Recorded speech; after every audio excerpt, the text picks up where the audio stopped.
Um, how are you today, Marc? I'm fine, Jeff, and I'm always glad to talk to my friends stateside.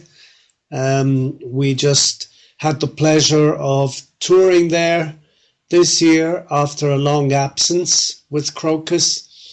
And the whole thing started off with this magnificent tour on the Monsters of Rock cruise, um, you know, uh, out there alongside the Caribbean. It was an amazing experience being back and shaking hands literally and doing loads of selfies with American fans, and some of which we even knew from the 80s. Yeah, it's the I miss the '80s and I miss the giant shows and stuff. But the thing that's cool about uh, down years down the road is that uh, fans get to see you in more of a smaller setting, and sometimes you get to meet the band. And for those of us that don't get to meet you when you're, what I'm saying, like in '84, Oh '85. yeah, yeah, yeah. When we did the arenas Yeah, and the stadiums, that was a different ball game. But but yeah, it's great meeting the fans and taking time to talk and drink a beer or two or whatever, and just taking the time whenever we had it. That's what we did, and otherwise we were on the bus, enjoying the bus ride to the next gig because busing is our favorite means of travel. And, sometimes we also had to fly. So that's not real fun because, it's not so personal, right.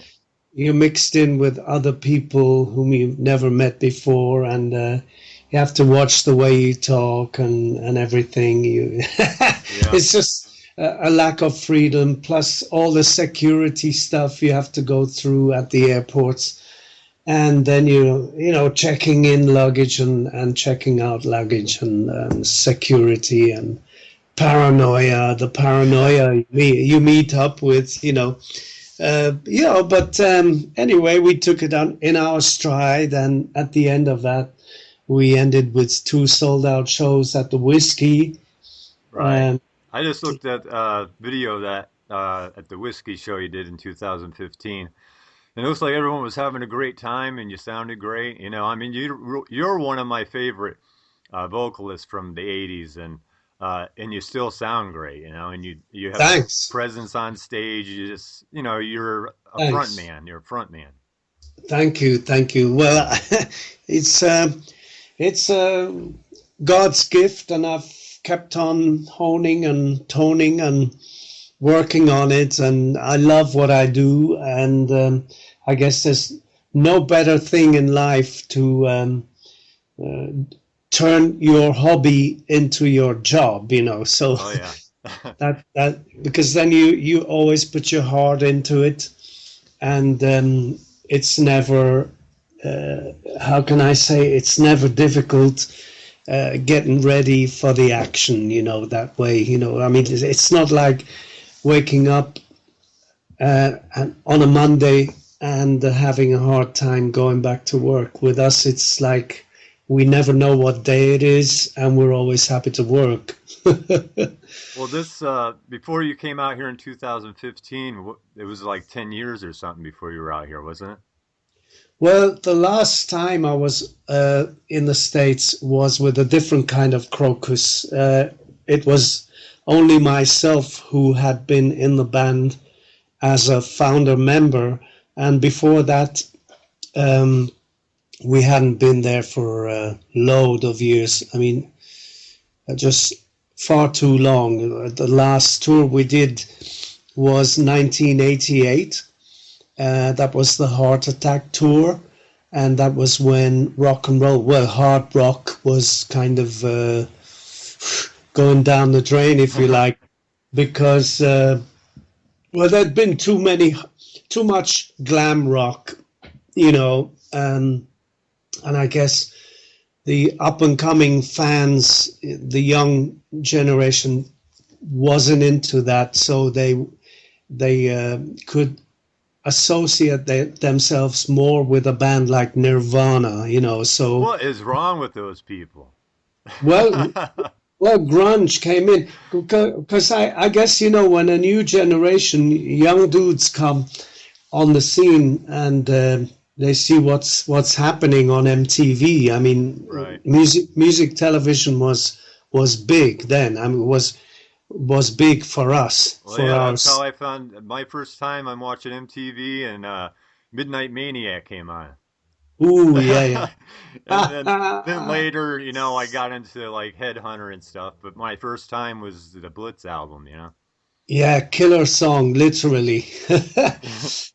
And yeah, the Blitz album, yeah, that's when it really was here because although Headhunter was our biggest seller in the USA, you know, it was Right. our only platinum album to date.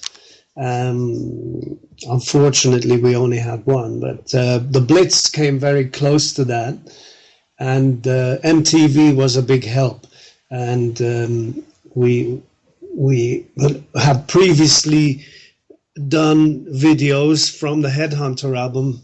Uh, our epic ballad "Screaming in the Night." Yeah. You know, that video was, I mean, a crazy video, real crazy. Done by Joe Day. I'm still in contact with the dude. He's from San Francisco, living in LA now. And, you know, it was experimental. You know, we were doing things that had never been done before. We had never done them before. I had to learn how to act. Well, yeah, Screaming in the Night. I mean, that was sort of early MTV, so people were still, you know, experimenting, trying to figure out the best way to put a video together and stuff. But yeah, that song is like, you know, even if Yeah, they don't know who Krokus is, they know the song. it's a song that has kept the name Krokus out there on the airwaves everywhere you go, and I think, you know, like Golden Earring, for example, main song is Radar Love. You know, you still hear that all over the USA Right. on radio every day. You know, and I'm so glad that we could come up. We had the luck to you know, have a song like that to keep us present while we were away for so long. You know. Yeah, another song I like a lot is that song "Our Love." And Yeah, I yeah, was yeah. watching a video on YouTube, and somebody put a comment on the bottom, and I guess they're somebody from the '80s that just now found out about the song "Our Love." And they said, "How is Bon Jovi all over the radio?" And I have never heard this song before. You know. Oh, good, good. Yeah, we did. We definitely did a mood swing and a slight swing in style after "Screaming in the Night" from the Headhunter album. The Blitz album was somewhat more commercial, if Right. you like, and yeah, we tried for more singles. So it was less of a concept album, if you like, you know. Right. Um, yeah, but songs like Ballroom Blitz we covered by the Sweet, and because we have a knack for covering songs, you know, Right. Krokus They did as American a Woman and American Woman was a good cover, and Stay Awake All Night was a great cover for us, and it worked every night. And yeah, so we suddenly came away uh, from the in your face heavy metal for a while, you know. But our love was special in its own way. I mean, musically, it was a masterpiece, you know. right. And Krokus had never even attempted to build a song with so many backing vocals as you find on that song, that ballad, Our Love. And even the video for that was kind of special and pretty deep, yeah, so I I believe the commercial potential of Our Love was also big, and as you said, people on YouTube, they write comments like, I courted my first love, and it was a song that accompanied us for the time we were together, and today it reminds me of my first love, or whatever. That's just one, and it's a song that one day I'd like to perform again. I did perform it again, in fact, during that period when I left Krokus and started my solo. I did my first solo album, the Blue album, and had a band together and was doing some gigs on the road. And I took that song and rearranged it. I straightened it out, threw out a lot of the voices, and turned it more into a rock ballad, with less frills, and it works. And Yeah, I couldn't yeah, find anything on YouTube of you guys doing Our Love live. no. Well, let's see now. Wasn't that on the Blitz album? It must have been Right, on yeah. the. Oh no, but it's not live. We cut the video into the live video, so we had like about 4 studio videos, which had been shown on MTV. Which so what we did, we edited the live songs out of there and put the videos in there, you know. Okay. So I don't know if anybody's still got that material. I doubt it. I don't. you know. And But it how does your Dirty Dynamite album? How did that? I mean, how's that doing for you? Dirty Dynamite did very well for us, and in fact, Hoodoo as well. Hoodoo really broke us in after we took a couple of years off. We came together in 2008. It's like the original formation, and we took time to record the Hoodoo album, and that really was like it convinced our hard rock fans, our hardcore fans, that Krokus was not just a museum piece. We were not just being nostalgic, but we were looking forward and creating new stuff. Right. New stuff which was bold and had its own, could stand its own, and with Dirty Dynamite we went even a step further and showed once again, 2 albums after each other, which proved that this band still could create new songs and play with a punch. And we then toured for both albums and convinced our fans again that we still had a punch live, and obviously I think that is all because as human beings and musicians, the spirit of Krokus, the music that we did together for so many years in the 80s up to now, the new stuff is what really makes Krokus and brought our spirits together. And no matter what differences we had in the past, we just buried the hatchets for the sake of the fun of performing those songs again, because this is what it's all about. As soon as we stop talking and start playing, this is when it's everybody's in nirvana, you know. Right. It's like family, even if time heals all wounds, and uh, Exactly, the exactly. power of music. Yep, that's it. It's just you grow.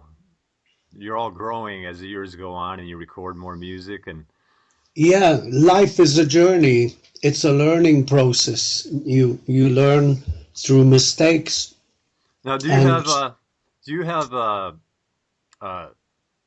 crazy story or something, especially something from like the '80s, where you were on tour and anything like? phew, I I've mean, I'm got sure you, yeah, plenty of them, right? plenty, but it's always it's like somebody tells me, can you tell us a joke? I've heard so many thousands of jokes in my life, but when I'm put on the spot, nothing comes to mind. It's a, I mean, um yeah, there are so many things that happen on the road, and and we have so much fun, and we still do. We did some concerts in Europe lately that were incredible, and we have fun in between. There's all these jokes happening, when we're sitting on a plane or on a tour bus, and in a hotel bar, or in a restaurant, backstage during when we eat together in the catering hall and meet other bands. There's so much going on. It's really an intensive job, what we Right. do. Yeah, it takes a And lot of energy. it does, but you become like a machine. You become like I don't want to say you become like a zombie or anything, but Right. physically you get up and deal with it. You just do it. Yeah, if you have to catch a plane, be at the airport at 8 a.m., then your alarm has to go at, say, yeah, 6 a.m.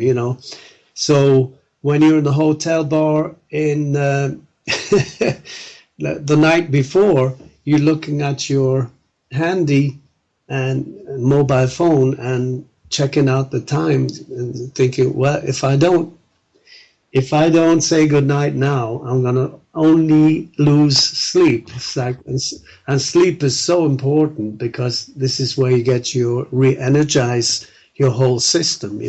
Right. So you learn this stuff, and you have to deal with things in a different way, especially when you get older, and you still have to deliver with the same intensity as when you were younger. Right. Especially when you're a singer or a drummer. I mean, Oh we yeah. singers we singers have to squeeze it out. We're like squeeze boxes. Yeah, I mean, I'm a musician myself, and but I've only performed part time. But Yeah. even just singing, I mean, that takes a lot of energy. Mm-hmm. Mm-hmm. You wouldn't think it does, but it does. Oh yes. Oh yes, it does. I mean, people like Roger Daltrey, Robert Plant. If and this is what I went for when I was a teenager. They were my favorite idols. Those were two of them. And I learned from a young age to build up, to become that kind of fighting machine, to be able to deliver these high notes and power. you Right. know Right. and You definitely huh? have a powerful voice, and when you sing, you have feeling. That's the main thing. Thank you. The Well, feeling. yeah, yeah. That's I guess I sing with blues, Right. and with soul. And when I was young, in my early teens, I listened to a lot of soul music. I listened to blues, and so hard rock came even after that. So when I became a hard rock singer, I took the blues and soul along with me. And I loved I love bands who have that blues and soul effect within their voices. I love that kind of music. Yeah, yeah. Now, before I forget, what would you say is your favorite Krokus album? Well, it's so. This is another thing. It's so difficult. Maybe maybe it's not a favorite album, but there are special. Uh, every album is surrounded by an aura. The Right. time of around the time we created the songs, the time we took to record them. So when I think of an album, I see a lot more than what the fan sees. Obviously, every musician must have the same feeling. Right. But there was a special feeling I get when I for example, Metal Rendezvous was my debut album with Krokus. They had 3 albums before that, but Metal Rendezvous is what broke the band internationally with me as singer. So I have a certain pride about that, which comes naturally. And I'm also aware, the band put a lot of work into the songwriting around that time before I joined. And Didn't so Krokus have their first somewhat of a hit? that was my debut album with the band, and it was the first international hit album. And then we did Hardware and One Vice at a Time.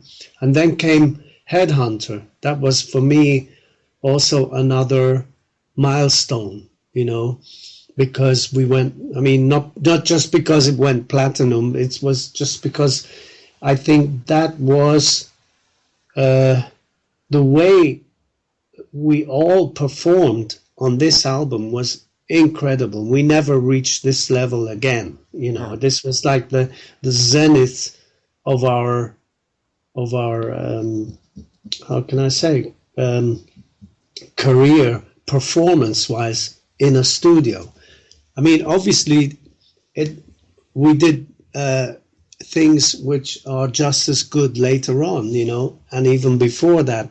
But there was something about the performance, because this was the only metal album we really did. It was pretty metal, and I guess this is why we wanted to go for a more metal album before we even hooked up with Tom Allen, the producer of Judas Priest. And it turned out that he was a great guy, and we all harmonized with him incredibly. And I put my trust in him and just let him guide me along, and I guess it worked vice versa. And I felt he was very confident about what I did, so it kind of increased my adrenaline and fun in what I was doing. So I did the whole thing with love, it was, and I just felt total freedom, artistic freedom from his side. So I put it all into performance, into the lyrics, and it was a milestone. So on Headhunter, do you think that the band had more say so on the recording process than you did for the Blitz? Yeah, definitely. The Blitz, as I said, took us to platinum, and we reached the biggest audiences. And that was the period when we went out on tour with Def Leppard during their Pyromania tour, and we were really hitting it every night and coming out and giving 2 encores. We couldn't give more than that because there was not enough time. But it was incredible, and we were all just so happy, it's just so happy with what we had achieved. And then ideas started to infiltrate from the management and record company side, and even booking agent and stuff, and kind of they started talking to us like you do to a little boy, saying, you see, if you write songs the way Def Leppard does, you too will go more more than 2 times platinum and fill out arenas like this, you know. And you would also draw the females, you know, draw more girls, you know, and girls buy albums, and I said, oh, they gave us this whole lecture, you know. So was the band unhappy with going more commercial, or Well, then there was a big fight with Chris Von Rohr because he was always the guy who, I mean, he was the founder member of Krokus first of all, and he never, he always said what he thought, you know, and it was very straightforward with everybody who was telling us this stuff, and in the end, they didn't want him in the band anymore, and they influenced Fernando, myself, and yeah, so we agreed that it was time to split the road with Chris, and after that we learned that this was a mistake, you know, and that we shouldn't have parted with Chris. But it's easy to say that now, but when you're in the thick of it, you know, when you're in the middle of that storm, in the middle of the gunfight, you know, it's hard. You don't have time to think, you know. right? You just have to act, and you're acting on. Your decisions are more spontaneous and more impulsive, and you're thinking with your heart more than you are with your head, you know. So you think, yeah, it's going to work because everything's working now, you know. So, and so we went ahead, and but still, you know, the Blitz, although it lost its, we lost our edge, you know. I mean, you can hear that it was overproduced. Right. It was our music was smoothened out too much. In fact, if you listen to our demos of those songs on the Blitz, you would hear, I don't have a demo myself anymore, unfortunately, but I still remember the demo sounded raunchy, you know, and dirty, you know, and it had its edges and, you know, imperfections, and it sounded better than what the song sounded like at the end of the production. We became too polished, you know. So our fan base didn't like that, you know. Well, yeah, going from Headhunter to the Blitz would have been, you know, for some fans, it would be, you know, if they got into you during Headhunter and then all of a sudden it was the mm-hmm, Blitz, it would be like mm-hmm. a totally different thing. Well, yeah. I mean, you can also look at the album cover and see the difference, you Yeah. know. And even our styling, haircuts and stuff, or hairstyling. But you know, we were, in a way, we were going with the flow. Oh yeah, everyone was. because yeah, and it's easy to criticize now. Now we've had so many years to be analytical about everything, but when you're in the thick of it, then you're acting and taking decisions with whatever knows what's in your head at that time, you know. So I mean, no regrets, you know. In the end, bottom line is we're still alive, we're still doing it again, and we're having fun. We learned a lot of lessons. We stepped into a lot of shit and got a lot of fists into our faces, if you like. You know. Well, I'm glad you guys are still doing it because, you know, it's just nice to see bands that you grew up listening to that are still out there doing it and still sound great, you know. Well, that's it. That's it. And You know. even when the time comes where you don't do it anymore, no one can take away what you did, you know. It's always going to be there. Exactly. Hopefully, we'll have the strength to carry on for a few years to come. So and yeah. do you want to talk about a little of the thing you're doing? What is it called? Test? The Yeah. Well, right now I'm doing this rock opera which is like something which I've never done before. I've Yeah, I watched listened. the video that was on there of it, and it looked pretty cool. And they looks like they professional as far as the video they put up. Yeah, And it's called yeah. Test. It's called test, and it's all about genetic test. Life extension, Oh, and I'm playing a character guy called Luke.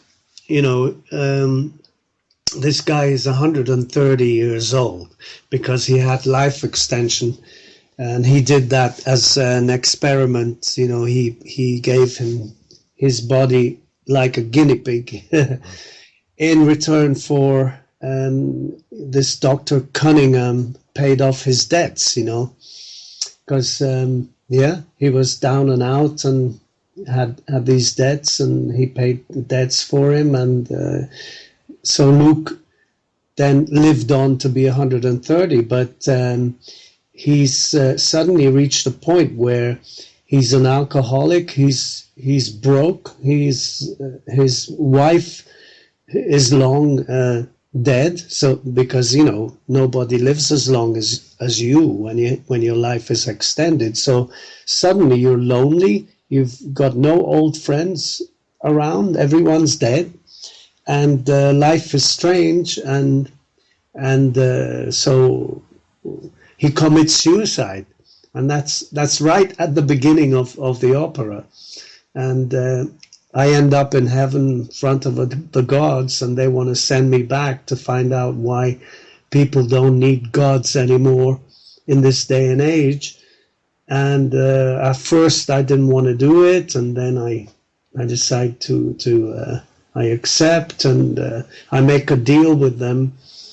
Um, so yeah, then I start I become their spy, so I start spying on on the reason, coming back and with reports about what's happening down there in Happyville. There's this place, an imaginary place which which is in the USA, and it's like typical. It's kind of a kitschy, almost surreal place where everything's perfect, and people are perfect, and it's like that's in yeah, America. something out of a woman's magazine in the early days, in the 20s, the American dream, typical thing. Yeah, but then other things start to show up, you see, and Luke is digging out the dirt, and it's my job to do it, and the music is incredible. This German guy from Berlin wrote the scores, and the songs and lyrics were written by this American James Seifert and Krista. She's from Finland, and she's one of the main mentors for the whole story.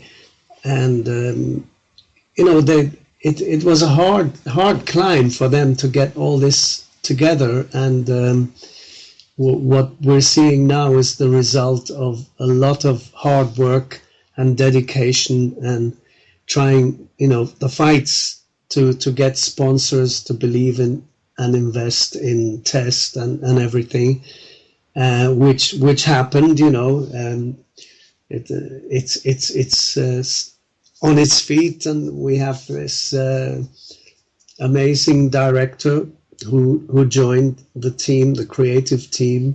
Her name's Hannah from London, and lots of other people, musical directors and stuff, and all the participants are pretty professional, and very, very fast, in memorizing, learning melodies, and there's great choreography.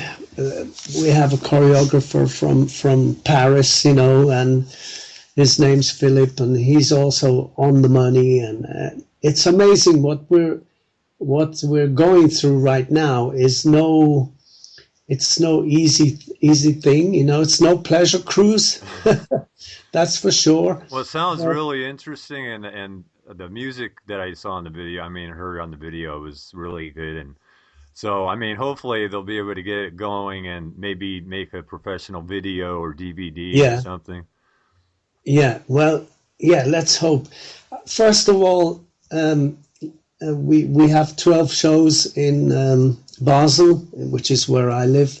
So 10 minutes away from where I'm sitting, we're going to do 12 shows, and then we see what happens next. If it's a huge success, I mean, we're doing promotion and everything is going in the right direction. We all feel good about it, but we have to keep working to have it all perfected and on schedule.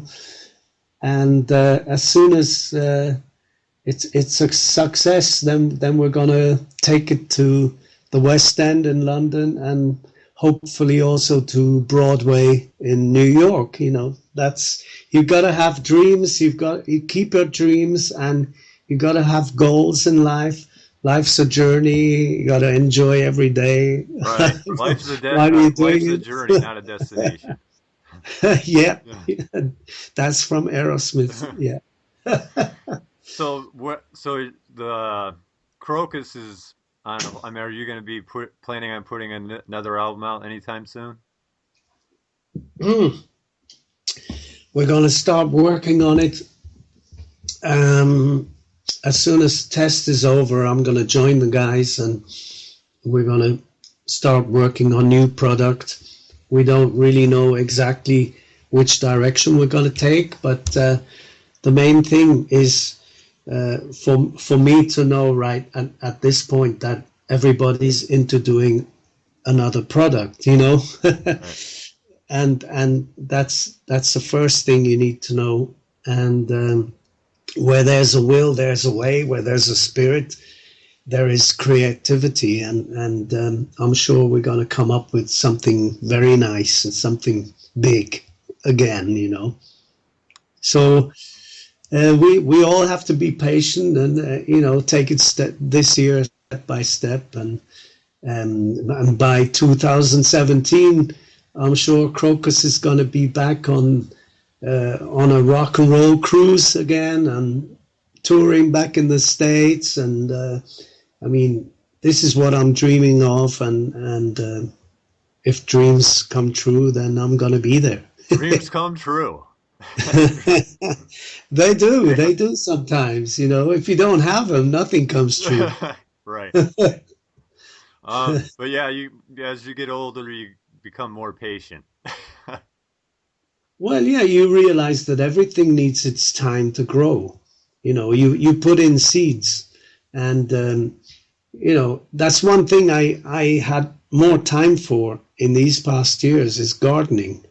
And I used to be so damn impatient with plants when I was younger. Put a seed in the ground, and 10 minutes later, is it grown yet?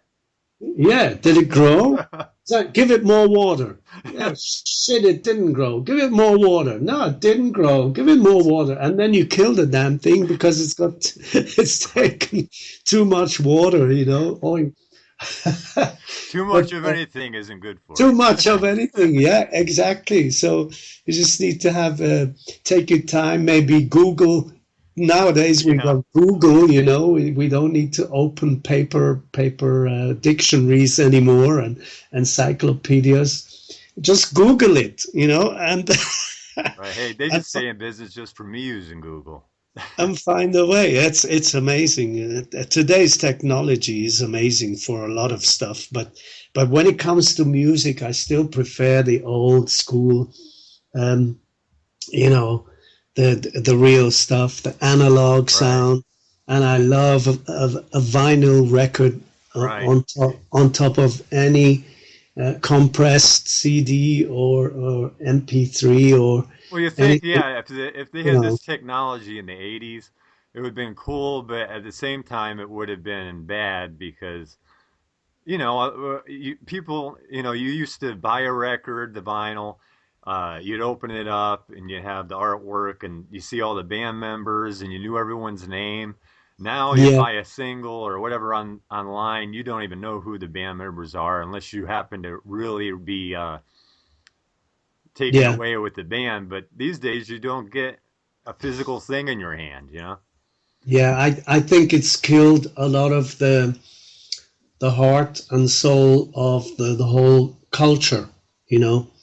I mean, that what you're talking about is the whole culture of the music business. No matter if it's jazz, blues, rock, soul, or classical, when you bought the vinyl, and you saw the pictures, you had something to read there, even lyrics and stuff, and then you made a special place in your living room or bedroom or wherever to put it up. Sometimes there was a poster you could pull out, unfold, and hang up, and that was a really nice era. And It even the was smell of the vinyl. the smell of it. Yeah, yeah, exactly. Yeah, not just the smell of beer, uh, this or the smell of other stuff, smoky stuff, but the nice smell of vinyl and joss sticks and candle lights, and it's part of humanity and nature and Mother Nature, and yeah, this whole thing. I'm so glad that the last Paris talks about global warming went so well, and I hope they're going to start acting now, practicing what's being preached, and we turn around the whole thing so that in future we don't have to be scared that after we die we're going to leave a screwed up uh, globe, Right. behind, a screwed up planet. That's not good for our offspring. It's not good for our children's children and their children, and so on and so forth. And there's going to be extinct animals to look at on pictures and maybe in a digital form, but that's crap. It's crap. You can't stroke a dolphin anymore because they're extinct or whatever. I mean, That's tuna. yeah, that just makes me sick, but that'd be a whole different conversation. Yeah, yeah, it's true, but it's all part of life. It influences everybody, including people who do hard rock or heavy metal or whatever they do. So it's all a part of the whole thing. Anyway, let's get not too philosophical. Yeah, I get into conversations with that, and I can't believe how many people just are ignorant of the whole thing. Like they don't want to even know about it or talk about it. Yeah, life is They're so just is worried too, about now. They're not worried and about 20 years from now. and they're living life too fast, and that's what they think. But life is too fast sometimes. I can say that for us during the 80s, but we still had the time for each other, and we talked a lot. Nowadays people sit next to each other, look into their handies, and they're miles away. It's a whole different ball game. Right.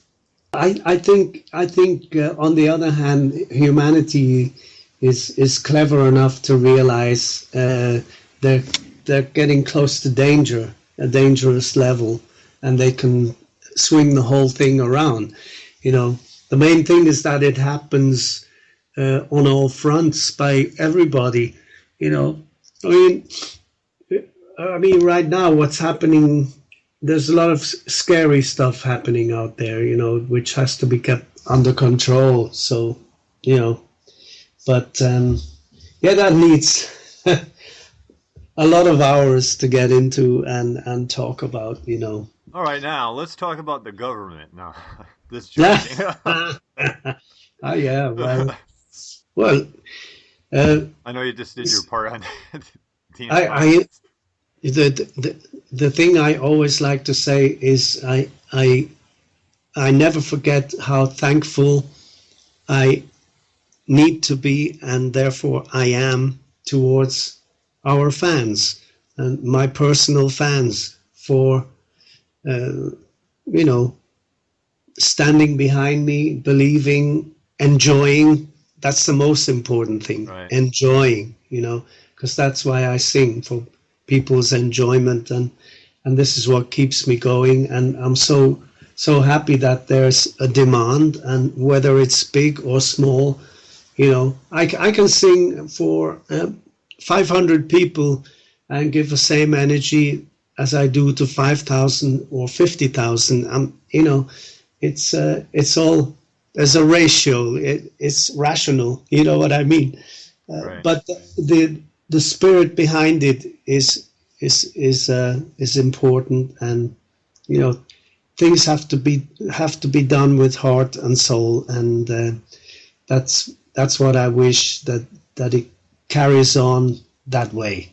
Right. And Thank then you. and people that listen to, a band or your songs for 20, 30 years, it becomes a part of their life. So it's an emotional kind of, you have Definitely. diehard Yeah. fans that go to see you and they know every lyric and you know, Yeah. Yeah. And that's when music, or whatever it is, it could just be a painting, you know, by somebody, that as time goes on, when you look back at it, the memories that it gives you, you know, right. these memories, it can only give you those because you've been through, you know, that phase, you know. So I mean, it sounds nostalgic, but it's, people are, human beings are sentimental, you know, and it doesn't have to be negative, you know.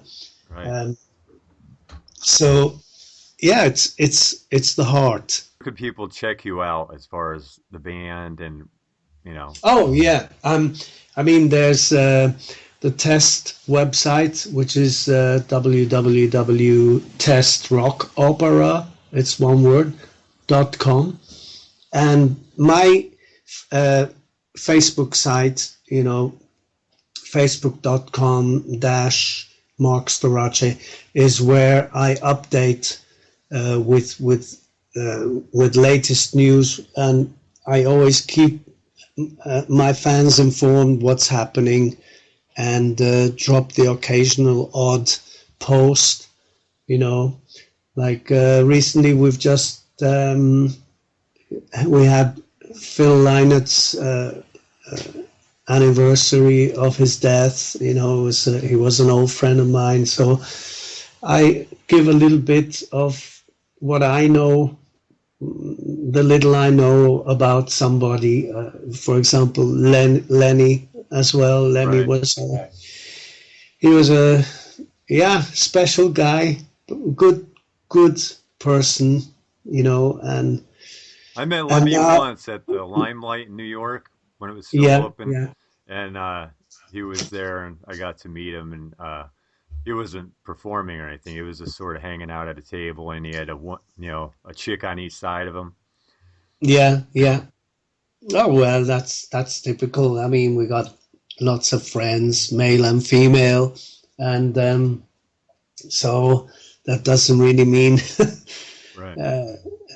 everything, but it's part of the scene, and it's fun, you know.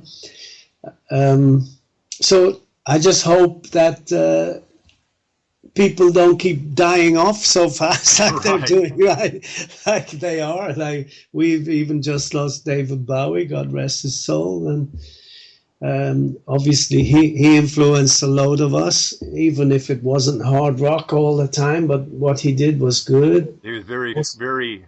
Uh, it was his music was like art. Definitely, yeah. It's like paintings.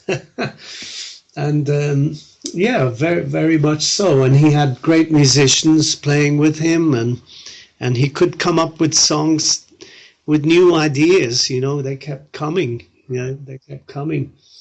Nice melodies and stuff. And okay, it wasn't kick-ass hard rock, It was but good. but it was good. That's it. Yeah, I mean, That's it. So my wife is waving. Food's ready. It's over here. It's 7 o'clock, I guess, coming up. all right. I'll let you go eat, and I want to thank you again, Marc. This has been Yes, great. my pleasure. And good luck with your magazine. And I'll take a look, check it out, share, and give you a little help. All Wherever right. I can. Sounds good. Take All care. right. Bye. Bye bye.